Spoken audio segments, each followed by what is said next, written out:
Es tu podcast Cuerdos Sanos Felices, episodio 113.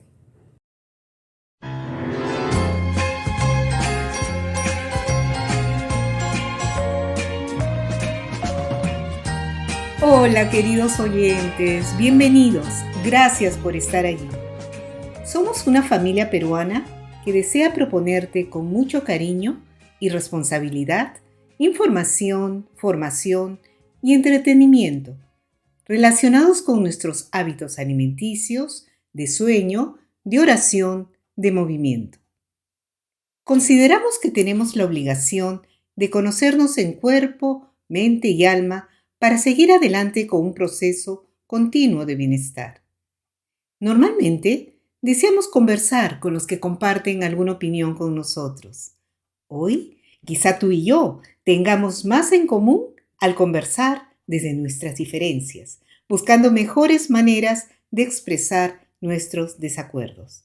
Tu perspectiva enriquece nuestro podcast. Soms maak ik alles donker, soms wordt het me te veel. Dan schilder jij weer alle hoekjes wit. Laat mij een stapje terug doen, al zit ik nog zo diep. Je houdt me vast en geeft me perspectief. Dus ik koester elke dag. Jij kiest de kleuren, ik de penseel. En samen Y bien, en este episodio abramos un espacio de reflexión sobre el bienestar integral. Un bienestar que abarca no solo el cuerpo y las emociones, sino también el corazón, las relaciones y la dimensión espiritual. ¿Cómo sanar relaciones cuando existen heridas o dolor? Y cómo redescubrir la oración, el ayuno y la misericordia como camino de transformación interior en medio de la vida acelerada que llevamos. Sobre ello conversaremos con nuestra compañera de camino, la señora Hélène Dumont, desde Saint-Sulpice de Cognac, esposa y madre de 6 hijos, conferencista, misionera itinerante y autora de varios libros. Y bueno, con ella sostendremos una amena, sencilla y muy profunda conversación. Aunque pase por quebradas oscuras, aunque viva 1000 momentos de duda, me sigues amando.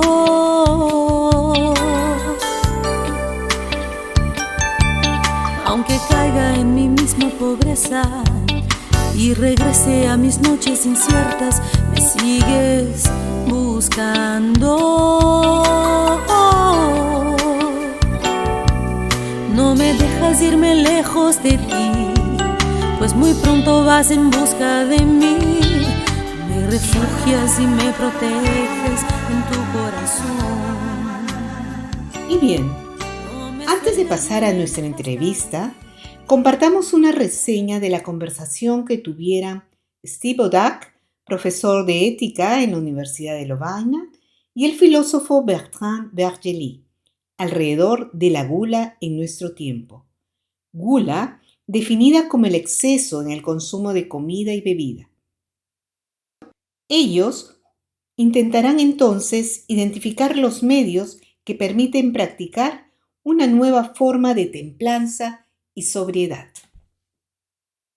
Hoy en día, la gula ha cambiado de rostro. Ya no se trata solo de comida, sino de una especie de voracidad que atraviesa toda nuestra vida. Vivimos en un mundo que nos empuja a consumir constantemente cosas, imágenes, experiencias, incluso a nosotros mismos.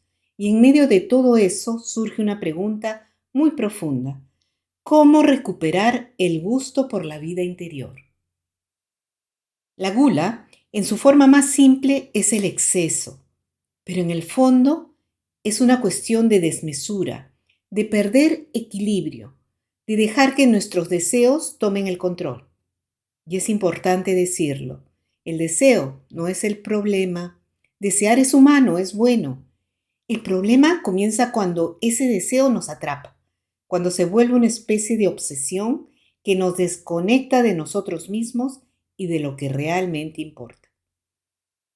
Porque lo que está en juego no es solo lo que consumimos, sino cómo nos relacionamos con la vida. Y esto no ocurre solo en lo material.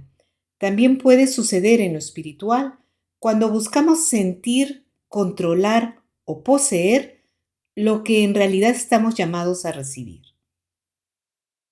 Hoy en día, además, esta dinámica no es solo personal, es colectiva. Vivimos en una cultura que nos empuja a llenar constantemente un vacío que en el fondo no se llena con más consumo. Tal vez por eso la invitación no es rechazar el placer, sino a aprender a vivirlo de otra manera, volver a la sobriedad, al sentido, a la gratitud, redescubrir una forma más consciente de habitar nuestros deseos y nuestra relación con el mundo. Porque el verdadero equilibrio no consiste en dejar de desear, sino en aprender a vivir con medida y a volver una y otra vez a lo esencial.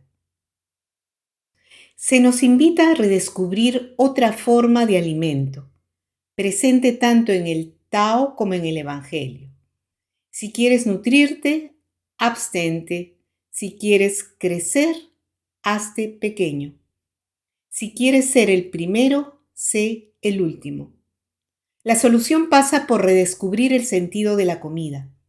Hay 7 elementos importantes: el apetito, la bendición, el acto de comer, el sabor, la digestión, la sociabilidad y finalmente la gratitud. Cuando se respeta todo esto, la comida se convierte en una experiencia espiritual. Un maestro budista ya decía: cuando como, como; cuando bebo, bebo. Y recomendaba comer lentamente. Cosa que personalmente está en proceso de aprendizaje. Además, las tradiciones religiosas han organizado el tiempo de manera sabia. Existen tiempos de ayuno, como la Cuaresma. Un obispo ortodoxo decía que la Cuaresma es la primavera del alma. El ayuno enseña que el vacío puede sanar el vacío. En conclusión, hay 3 elementos importantes. Primero, no estamos contra el placer, dicen los expertos, sino contra la desmesura. Segundo, es importante el conocimiento y el diálogo interior. Tercero, debemos redescubrir nuestra relación viva con el mundo a través de la comida, los objetos y la comunidad. Porque no estamos solos, vivimos siempre en comunidad. Como se los comenté al inicio del episodio, en esta oportunidad nos acompaña una vez más Hélène Dumont desde Saint-Sulpice-du-Cognac, Francia. Hélène es conferencista, misionera itinerante y autora de varios libros. Esposa y madre de 6 hijos. Es consejera matrimonial y familiar y también sexoterapeuta. Desde el año 2015 mantiene una columna en el blog de Fabuleuse au Foyer y junto a la familia cristiana dirige el podcast Sex All, dedicado a la sexualidad, especialmente para mujeres. Vive su misión a tiempo completo en distintos países, anunciando y testimoniando la misericordia con alegría y en la potencia del Espíritu Santo. Si me pides volver, ¿cómo explicar lo incomprensible de tu amor? Y apareciste en mi soledad, trajiste calma a mi tempestad, lo temible de mi oscuridad, brilla tu luz, y en los recuerdos que me traen dolor, tú me atendiste con tu compasión. Indescriptible es el universo de tu amor. Y voilà, Nous sommes avec Madame Hélène Dumont. Hélène, bonsoir. Bonsoir Louisa et bonsoir à tous et à toutes ceux qui nous rejoignaient pour cette émission. Oh, je suis très contente que tu aies accepté notre invitation pour une deuxième fois. La première fois était vraiment seulement un petit coup de tout ce que ton corps peut partager avec nous. Merci Hélène. Et voilà, allons-y. Dans ces mois du mars, du carême, de la femme, qu'est-ce que tu peux dire aux relations de la blessure dans ton expérience que tu trouves plus fréquente dans les cœurs des femmes? Alors, la question que tu poses, Louisa, touche un point profond, je dirais universel du cœur humain. Il y a dans la réalité des femmes aujourd'hui une vraie souffrance, enfin tout au moins une souffrance qui revient souvent, c'est celle du sentiment de ne pas être reconnue ou aimée à sa juste valeur. Et ce manque de reconnaissance peut prendre la forme de rejet, d'indifférence ou d'une absence d'écoute véritable, que ce soit dans la famille, au travail, dans l'église. Et puis, du coup, par rapport à la dignité de la femme qui est donnée par Dieu, eh bien, il y a une blessure parce elle se sent ignorée ou bafouée. Voilà. Uh-huh. Et souvent, à travers l'évangile, d'ailleurs, c'est beau de voir que Jésus se tient toujours du côté de la femme blessée. Si on regarde comment Jésus accueille la Samaritaine au puits, la femme adultère, Marie-Madeleine, et à chaque fois, il est attentif à rendre la valeur à la femme. Et à travers les échanges, il ouvre toujours un chemin de guérison et de restauration. Et donc, voilà, je pense que cette blessure est fréquente, mais avec le Seigneur, on peut vraiment en sortir et trouver un chemin de guérison, un chemin de paix aussi dans notre relation avec le Seigneur. Et tu crois que ça a quelque relation avec le sentiment de se sentir aimé par lui, non? Oui, absolument. Je dirais que d'abord, la guérison commence là où la blessure est reconnue, qu'elle est apportée devant Dieu dans la prière, Mhm, qu'elle peut être partagée dans l'Église avec d'autres femmes qui traversent des difficultés similaires, et mhm. puis par cette compréhension de l'amour infini de Dieu et de cette Voilà. relation personnelle entre Mhm. Dieu et la femme. La Voilà. femme, voilà. Ah, euh, ah. Euh, unie. et ici, on parle parce que non seulement les femmes, mais tous les hommes et les femmes. Comment est-ce que on peut vivre la miséricorde envers de soi-même sans tomber dans le auto-exigence ou les sentiments de culpabilité? Alors, je dirais que la miséricorde envers soi-même, il peut y avoir deux excès, effectivement. Un certain laxisme, par exemple. Le Mhm, laxisme, c'est-à-dire, oh ben, j'ai vraiment, je veux vraiment être miséricordieuse avec moi-même ou miséricordieux, donc je m'accorde tout, tu vois. mhm, Euh, c'est-à-dire que oh ben, je peux, parce que il faut que je sois miséricordieuse avec moi-même ou miséricordieux avec moi-même, donc j'accepte un certain laxisme. Je me mets pas d'exigence. mhm. À l'inverse, on peut tomber aussi dans un trop d'exigence qui peut conduire à la culpabilité. C'est-à-dire qu'il faut que j'en fasse, j'en fasse, j'en fasse, j'en fasse. Je ne mets pas de limite et je suis exigeante envers moi-même par rapport à la miséricorde. Jésus a dit dans Aha, l'évangile de Saint Matthieu au chapitre 9, allez donc apprendre. Ce que je veux, c'est la compassion, c'est la miséricorde et non les sacrifices. Je ne mhm, suis pas venue appeler les justes, mais les pécheurs. Et donc, c'est la capacité de vivre la miséricorde envers soi-même. c'est trouver un équilibre. C'est Mhm. aussi une clé pour avancer dans la paix. Euh, Comme je le disais, il peut y avoir la tentation d'être trop dur envers soi et de se juger à l'aune de ses faiblesses et de confondre exigence intérieure avec un amour véritable. On est appelé à s'aimer soi-même, c'est ce que Jésus nous dit aussi.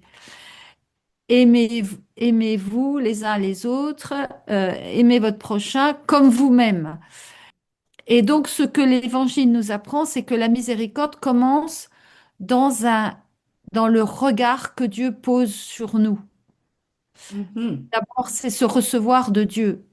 Il ne nous regarde pas à partir de nos réussites ou de nos échecs. Il nous regarde parce qu'on est son enfant bien-aimé. Et Voilà. donc, Jésus nous invite à cette humilité, reconnaître nos limites sans s'y attacher, euh, revenir vers lui, s'enfuir ni s'accuser. Il veut que nous, voilà, Ah. il veut pas que nous nous enfermions dans nos culpabilités. Mhm. Il veut que nous soyons en paix avec nous-mêmes et que nous soyons dans une juste relation. C'est-à-dire que on n'a pas à mériter l'amour de Dieu et on n'a pas donc qui nous entraînerait à faire. Et Mhm. là, c'est pas juste. Et on n'a pas non plus, à l'inverse, à dire, bah, de toute façon, Dieu est miséricordieux, donc tout va bien, quoi. Ah, ah. La paresse. Voilà, c'est ça, le laxisme. Ce que je disais, c'était le laxisme, mais c'est la paresse aussi, c'est ça. Non. Voilà. On va passer à la sphère du corps, non? Oui. Et on va les relationner avec la prière. La prière peut nous guérir, peut guérir notre corps, a le pouvoir de guérison de notre vie personnelle, notre histoire personnelle. Alors, la prière peut vraiment guérir notre relation avec notre corps et avec notre histoire. C'est bien évident. C'est parce que je vais avoir une relation personnelle régulière avec Dieu dans la prière, et je dis bien une relation, et non pas simplement un temps où je fais des prières. Et donc, je fais mes prières. Alors, voilà, j'ai fait la neuvaine à tel ou tel saint, ou j'ai dit mon chapelet. C'est très bien, hein. Je suis pas en train de critiquer ça, hein. Mhm. Et ça peut être un culte extérieur. Ça peut Mhm. rester un culte extérieur. Là, il s'agit de la prière qui est une relation vivante avec mon Père qui me connaît et qui sait ce qui est bon pour moi. Donc, cette prière vivante, cette relation vivante avec Dieu, la méditation de la parole, qui est tellement importante quotidiennement, va m'aider à guérir aussi mon regard sur mon corps ou mon histoire. Mhm. Voilà. Ah, ah. Tout simplement. Tiens, il y a tel verset biblique là qui me parle particulièrement, ou tel personnage de la Bible qui me parle particulièrement et qui va m'aider aussi, qui va mettre en lumière certaines façons d'être, certains, mon regard sur moi-même, sur mon corps, sur mes blessures aussi.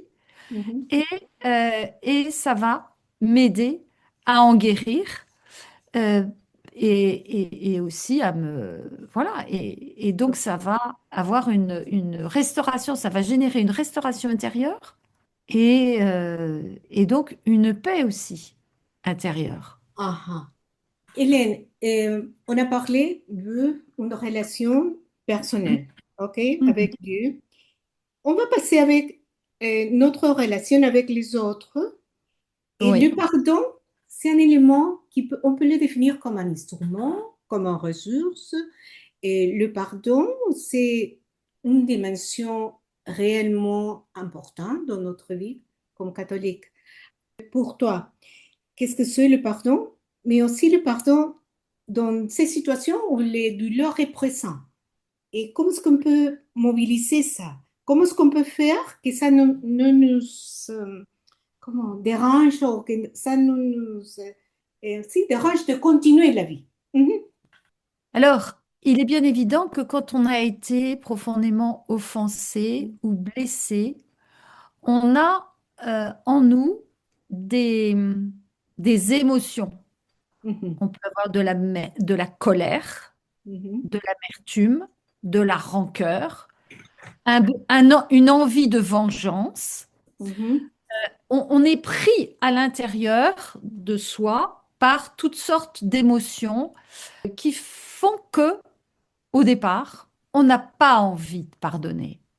On peut avoir plus envie de se venger. Hein. mhm, Faut être honnête quand même quand on a été blessé gravement. Et donc là, il est bien évident que le Seigneur nous emmène sur un chemin très rude. Il nous invite dans le Notre Père, il nous dit dans Notre Père, enfin c'est la prière que nous faisons, pardonne-nous comme nous pardonnons.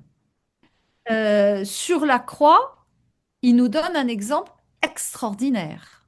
C'est-à-dire que Jésus est cloué sur la croix, ses mains avec lesquelles il a béni les malades, il a béni les petits-enfants, donc il a rendu la santé, il a nourri des foules entières par la bénédiction de quelques pains et quelques poissons.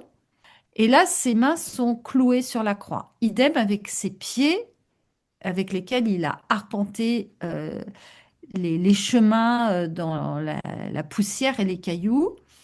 Il s'est peut-être blessé les pieds à force de marcher pour apporter partout la bonne nouvelle de la miséricorde. Et là, ses pieds sont cloués sur la croix.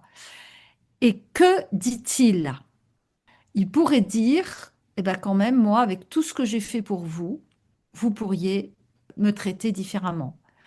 Et non, il va dire, Père, pardonne-leur, ils ne savent pas ce qu'ils font. Il va donc s'adresser au Père pour implorer le pardon du Père à toutes ces personnes qui l'ont cloué sur la croix. C'est un exemple bouleversant qui nous invite, nous aussi, à prendre ce chemin du pardon et à demander au Père de bénir ces personnes qui nous ont blessés et de leur pardonner. Ça peut demander du temps pour nous. Comme Sainte Faustine a dit à Jésus à un moment donné, elle dit à Jésus, mais tu vois bien que je n'ai pas d'amour pour cette personne qui l'avait fait beaucoup souffrir. Et elle s'en repentait, hein, elle en souffrait. Et Jésus lui a dit, mais tu verras que tu as de l'amour quand tu lui souhaiteras du bien et quand tu souhaiteras les bénir. Voilà. mhm. Donc, au départ, ça peut être un premier pas, c'est-à-dire de commencer déjà par demander à Dieu de les bénir.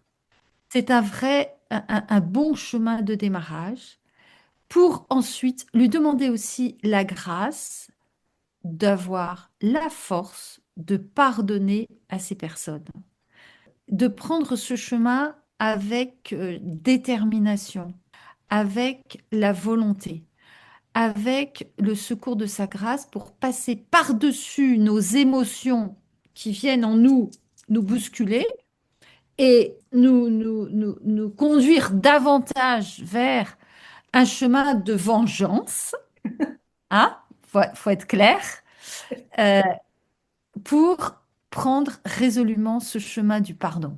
Voilà. Voilà, Hélène. Mhm, mhm. Et en se disant que quand on prie notre Père, bah, on ne peut pas garder une rancœur, une rancune, une colère, une haine envers une personne. On ne peut pas.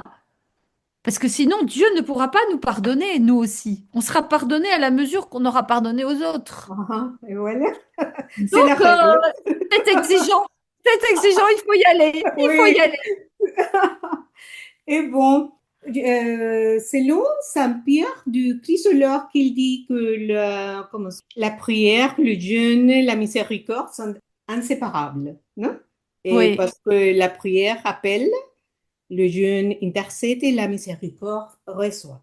Et voilà, on va approfondir un petit peu en relation à la prière. Et vraiment, Hélène, quand une personne te dit, mais finalement, je ne sais pas comment prier.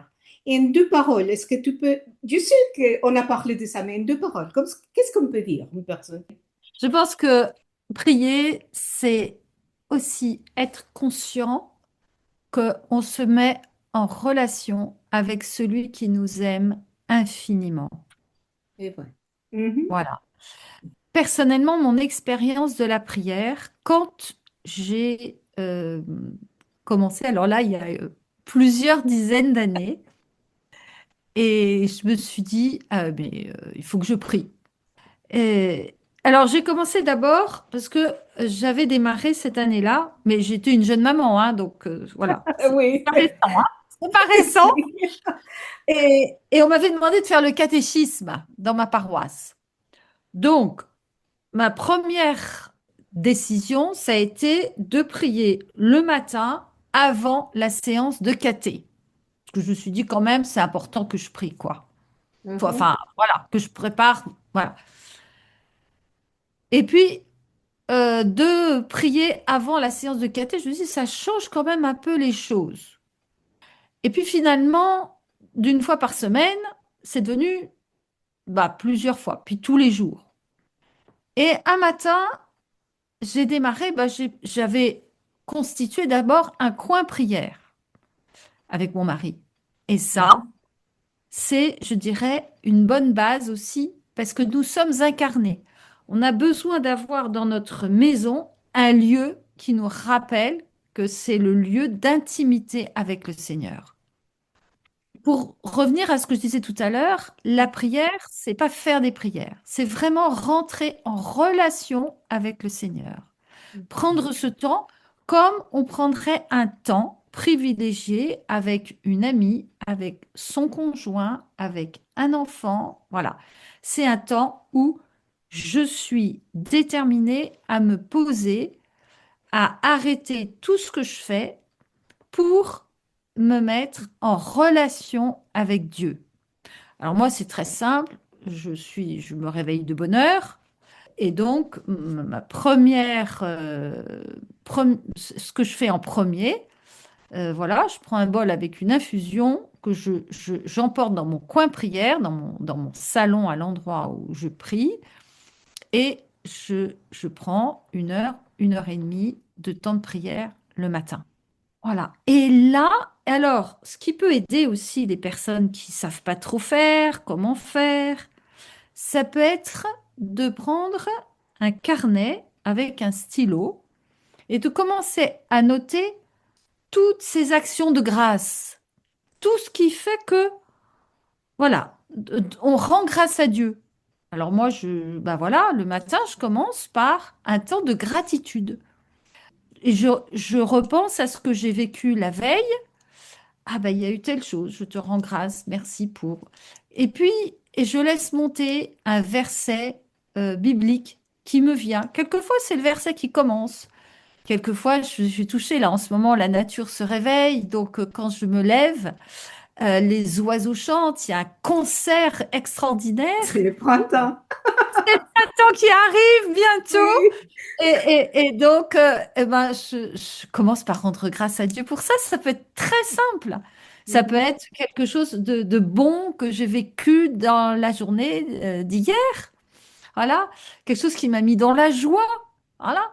Et donc, écrire, écrire tout ce qui est source de gratitude. Et puis après, progressivement, rentrer dans le silence, écouter Dieu, même lui dire, comme Mhm. Samuel, parle Seigneur, ton serviteur écoute. Merci parce que tu vois, tu nous as dit comme ça. Et commence petit à petit. Non, on doit pas se désespérer. Ton expérience le dit. Tu as commencé avec 30 minutes, une heure, et après, voilà. Et après, tu nous as donné des conseils pratiques. Non, C'est de ça. d'écrire, ça nous fait bien au esprit, nous fait bien au cerveau. Écrire, c'est bien pour le cerveau aussi. Et si on va approfondir sur le jeûne, et on parle de, maintenant, on peut être avec la gourmandise, avec non seulement, pas seulement avec les aliments, mais aussi avec les restes sociaux. Qu'est-ce que tu peux dire sur le jeûne? Alors, bah, j'ai fait, tu sais, une vidéo sur le jeûne, Mhm, justement. Moi, j'ai l'expérience du jeûne aussi depuis longtemps. J'ai mhm, été progressivement aussi sur cette habitude du jeûne. Et j'ai commencé, c'est pareil, il y a plusieurs dizaines d'années, donc quand j'étais adolescente, mais mhm. après, plus tard, quand j'étais maman aussi, jeune maman, où j'ai découvert que bah, c'était important. Marie nous demandait de jeûner le mercredi et le vendredi au pain et à l'eau. Et donc, j'ai dit, bah, Marie le demande, je le fais. Point. C'est comme ça. C'est comme C'est ça, comme oui. ça, un peu modèle, donc il faut le faire. Et puis ben, j'ai vécu ça et je me suis rendu compte combien c'était important et précieux et que il nous donnait, ce jeûne régulier nous donnait une certaine distance avec, justement, avec les biens de consommation, avec le tout de suite, mais en jeûnant, je dirais, voilà, en jeûnant de nourriture. Parce Ah, que on entend souvent dans notre Église catholique, alors je ne sais pas si c'est le cas chez vous, mais en mhm. tous les cas en France, et je pense en Europe, oh bah il faut jeûner, vous jeûnez juste de chocolat pendant le carême, la confiture au petit déjeuner, ou bien bah oui de télévision ou des réseaux. Mais je pense très sincèrement que le jeûne de nourriture, c'est-à-dire je ne mange pas du tout. Moi, j'ai fait depuis quelques années, j'ai pris l'habitude aussi de faire des jeûnes de 21 jours juste au liquide, le bouillon ou l'eau. Point, c'est tout. Des tisanes. Mais c'est un exercice, c'est une ascèse qui n'est peut-être pas forcément facile à vivre, mais qui nous permet de comprendre que notre chair a quelquefois des exigences et il faut la maîtriser, notre chair, Ah, pour libérer l'Esprit Saint en nous et que nous permettre d'être plus attentifs au Saint-Esprit, aux motions du Saint-Esprit, le laisser faire en nous pour nous conduire, pour nous guérir aussi, nous guérir dans nos blessures, nous guérir, voilà, mhm. n'importe quoi. Hélène, on peut finir avec un message autour de la miséricorde, ce troisième élément, pour toutes les personnes qui nous écoutent. Qu'est-ce que tu peux dire de ton cœur sur la miséricorde dans ces trois éléments inséparables? La prière, le jeûne, voilà la miséricorde. On va finir avec ça. Alors, la miséricorde, d'abord, comme j'aime le dire, il faut aller à la source. C'est en contemplant Jésus miséricordieux dans l'Évangile. C'est en lisant la parole de Dieu que l'on découvre comment le Dieu des miséricordes et le Père de toute consolation agit et qu'il nous aime infiniment. Et Bien. c'est la source de Mhm. la miséricorde. Comment agit-il? Dans l'Ancien Testament, on voit la miséricorde partout. C'est parce que Dieu a été pris de compassion pour l'homme pécheur et qu'il a eu ce désir fou de le ramener à lui, qu'il se convertisse et qu'il vive, qu'il a envoyé son fils Jésus. Et Voilà. Jésus manifeste la miséricorde tout au long de l'Évangile. Donc, la miséricorde, c'est d'abord se rapprocher de lui pour la recevoir, l'expérimenter, pour ensuite la transmettre aux autres. On ne peut pas transmettre la miséricorde si on ne l'a pas reçue. Et c'est un échange permanent parce qu'on en a toujours besoin de cette miséricorde. On a toujours conscience, on peut toujours avoir conscience de ses limites, de là où on n'arrive pas. Et on a besoin de recevoir cette miséricorde. Et parce qu'on reçoit cette miséricorde, on est en capacité de la transmettre. Voilà. Oui. Et être miséricordieux, c'est pas un trait de caractère, c'est pas le tempérament. C'est vraiment la résultante d'une bonté que l'on reçoit de Dieu, d'une gentillesse naturelle. Enfin, voilà, c'est pas la résultante de la bonté ou de la gentillesse naturelle, c'est vraiment la résultante de la bonté de Dieu. Ah, merci, Hélène. Merci. Voilà. Merci pour le cadeau de ton corps. Merci pour la disponibilité y la paciencia. ¿Cómo explicar lo incomprensible de tu amor? Y apareciste en mi soledad, trajiste calma a mi tempestad, lo temible de mi oscuridad, brilla tu luz, y en los recuerdos que me traen dolor, tú me atendiste con tu compasión. Indescriptible es el universo de tu amor. Y llegamos al final. Antes de despedirme, quiero aprovechar para invitarte una vez más a suscribirte a nuestro canal en YouTube, dando clic a la campanita de suscripción. De esa manera nos apoyas para seguir creando episodios de calidad, explorando temas que te ayuden a comprender y disfrutar y vivir mejor tu día a día.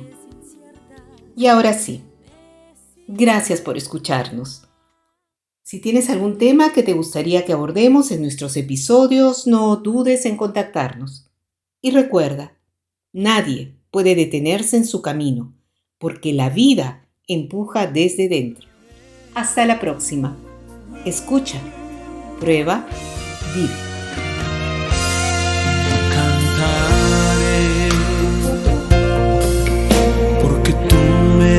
Palabras, porque tú eres mi esperanza, porque tu amor me acompaña, cantaré, porque tú eres esa calma que da música mía.